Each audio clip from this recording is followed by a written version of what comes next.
Um dia de cada vez caminhando pela palavra de Deus com reflexão, propósito e vida real. Seja muito bem-vindo ao Bíblia 365 na prática. Hoje é o dia 63 da nossa jornada, dia 4 de março, e seguindo nosso cronograma, os textos são Êxodo 15, Lucas 18, Jó 33 e 2 Coríntios 3.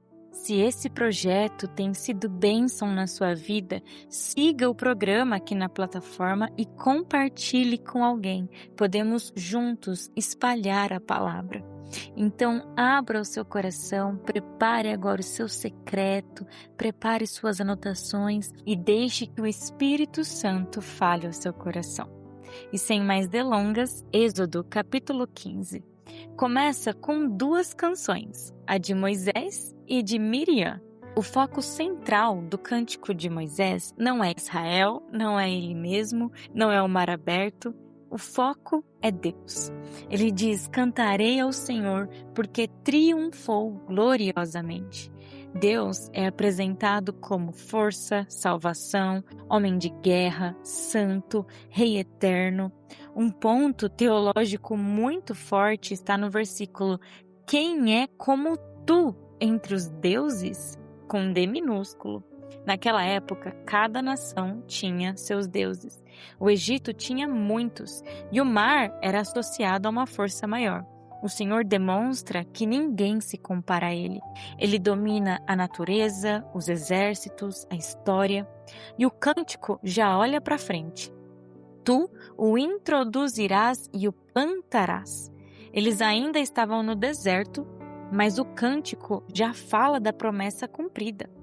Provavelmente o cântico de Moisés é o mais antigo registrado na Bíblia.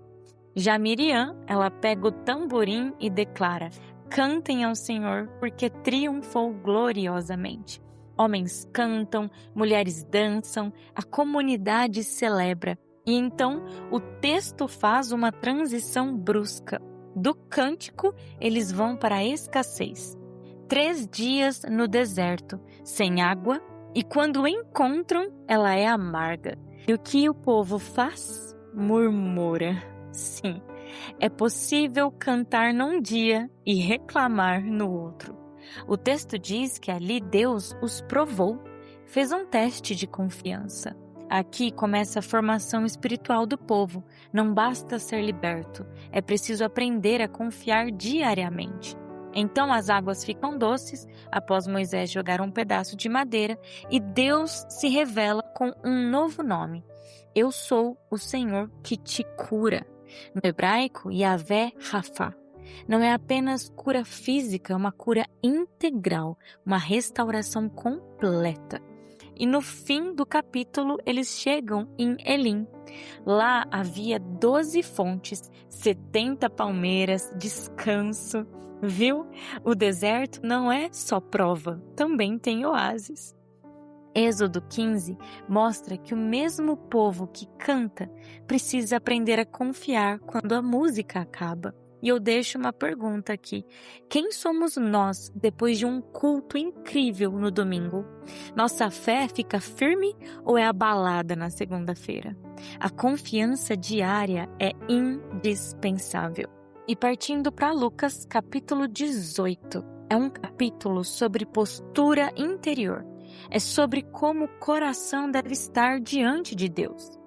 Jesus conta a parábola do juiz com um objetivo claro para mostrar que deveriam orar sempre e nunca desanimar. O juiz não temia a Deus, nem respeitava pessoas. A viúva representa vulnerabilidade e dependência. E ela insiste. E o juiz cede, não por justiça ou porque era bom, mas porque estava sendo incomodado. Jesus está trazendo um contraste aqui.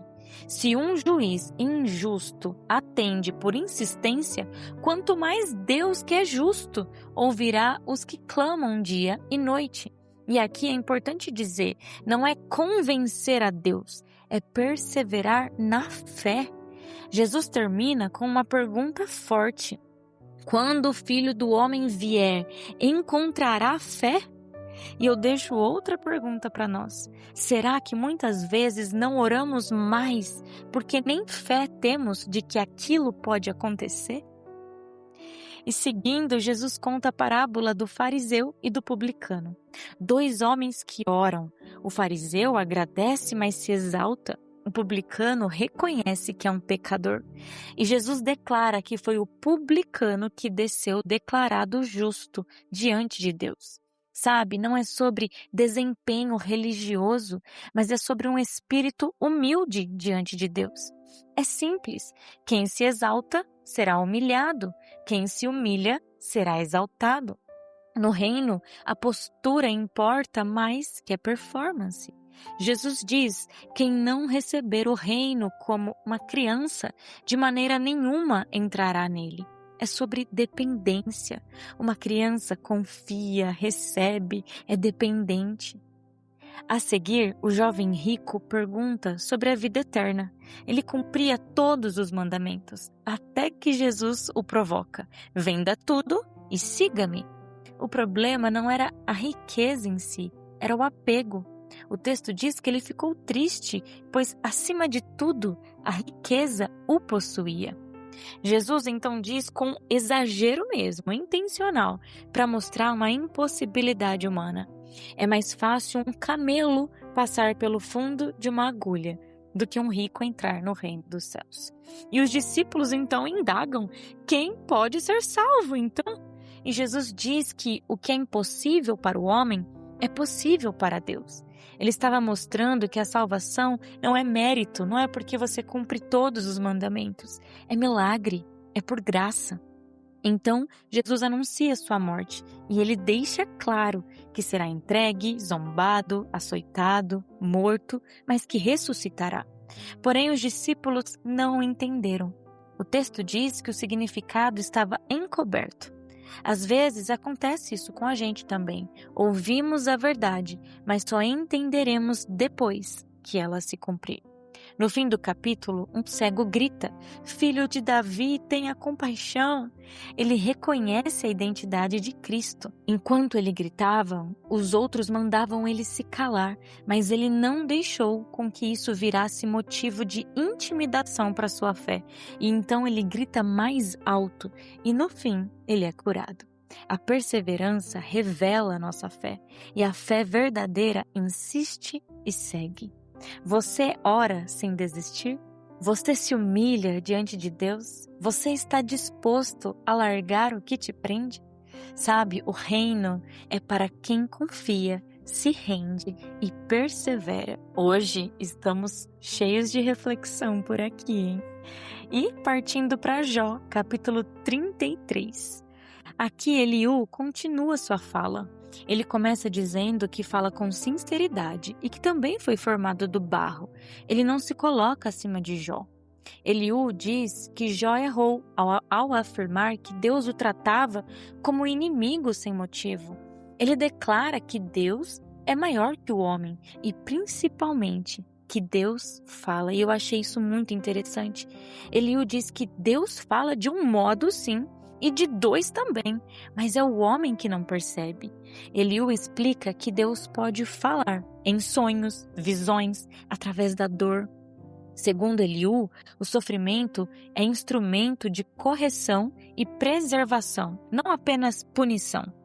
Ele sugere que Deus usa a dor para afastar o homem do orgulho, livrá-lo de caminhos destrutivos, guardar a sua alma da morte. Depois, ele apresenta uma imagem muito forte. Se houver um intercessor, alguém que declare o que é correto, Deus pode dizer: já achei um resgate. Olha a importância de intercedermos uns pelos outros. Essa linguagem é profundamente significativa na Bíblia. Essa ideia de resgate aponta para substituição, livramento, redenção. É um conceito que atravessa toda a Escritura. Eliú termina dizendo que Deus age repetidas vezes para reconduzir da cova a sua alma e iluminá-lo com a luz dos viventes. Jó 33 nos ensina que Deus é maior que nossa compreensão. Nem sempre entendemos quando Ele está falando e que a dor pode sim ter um propósito. Jó ainda não tem todas as respostas e Eliú também ainda não entende tudo. Mas uma coisa aqui fica clara: mesmo no silêncio aparente, Deus não está ausente. E para finalizar o dia de hoje, 2 Coríntios capítulo 3. Paulo começa dizendo algo lindo: vocês são a nossa carta. Não precisamos de cartas de recomendação. A própria igreja transformada em Corinto era a prova viva do ministério de Paulo. Mas ele vai além. Essa carta não foi escrita com tinta, foi escrita pelo Espírito, não em tábuas de pedras, mas no coração. Paulo faz uma comparação direta com as tábuas de pedra que foram dadas a Moisés.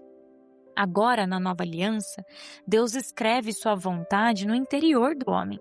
Isso já havia sido prometido em Jeremias, que vamos ler ainda, e em Ezequiel, que Deus colocaria sua lei no coração e daria um novo espírito.